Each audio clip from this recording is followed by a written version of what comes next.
how the browser should access the resources. In that case, we need a protocol. What is the action or what is the parameter of a protocol? Protocol that actually enables communication between different systems and transferring information and the data over a network. There are two types of protocol. First of all, here the HTTP hypertext transfer protocol. Another one is hypertext transfer protocol secure. The basic distinction between these two protocols is offer security at the bottom one, where we can see there is a security system available within the HTTPS protocol.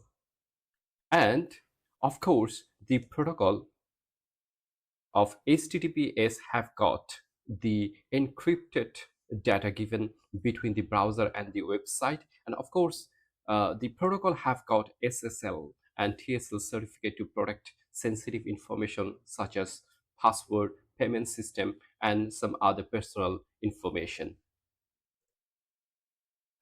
And the very important thing is, if you haven't got the HTTPS protocol, in that case, there is a chance to have eavesdropping and data tampering. In that case, if we have got HTTPS protocol, in that case, we can prevent eavesdropping and data tampering effect by the hackers.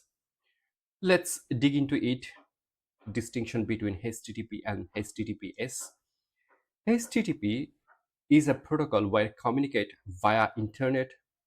The data is very plain text, meaning it is unencrypted and can be easily read by anyone from anywhere, and very vulnerable to eavesdropping, whereas the HTTP is encryption and authentication to prevent the data transfer, data tampering, and of course have got the SSL and TSL certificate to encryption, and unreadable without any decryption key, ensure the data hasn't been tampered when we're transferring from browser to server, and of course verify the identity of anyone when the website server to prevent spoofing